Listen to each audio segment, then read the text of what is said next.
જન્મદિવસ નિમિત્તે સેવાકીય કાર્ય સાથે 15મી ઓગસ્ટની ઉજવણી. સોમજીપુરા ખાતે પરેશભાઈ સોલંકી દ્વારા વિદ્યાર્થીઓને ચોપડા અને સ્કૂલ બેગનું વિતરણ કરવામાં આવ્યું. સોમજીપુરા પ્રાથમિક શાળા ખાતે આજે 15મી ઓગસ્ટના પાવન પર્વ નિમિત્તે રાષ્ટ્રીય ધ્વજવંદન અને સ્વતંત્રતા દિવસની ઉત્સાહભેર ઉજવણી કરવામાં આવી. આ પ્રસંગે પરેશભાઈ પ્રભાતભાઈ સોલંકીના જન્મદિવસ નિમિત્તે એક અનોખી સેવાકીય પહેલ કરવામાં આવી.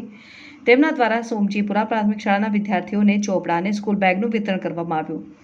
આ ઉપરાંત આસપાસના ગામડાઓમાં રહેતા અનાથ અને જરૂરિયાતમંદ બાળકોને પણ ચોપડા તથા સ્કૂલ બેગનું વિતરણ કરી શિક્ષણ પ્રત્યે પ્રોત્સાહન પૂરું પાડવામાં આવ્યું.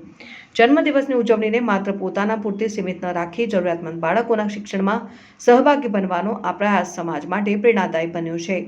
બાળકોના ચહેરા ઉપર ખુશી જોવા મળી હતી અને ઉપસ્થિત સૌએ પરેશભાઈ સોલંકીની આ સેવાકીય પ્રવૃત્તિને બિરદાવી હતી. 15મી ઓગસ્ટના રાષ્ટ્રીય પર્વ સાથે સેવા કાર્યને જોડીને કરવામાં આવેલી આ ઉજવણી સોમજીપુરા અને આસપાસના વિસ્તાર માટે એક સુંદર અને યાદગાર પ્રસંગ બની રહી છે.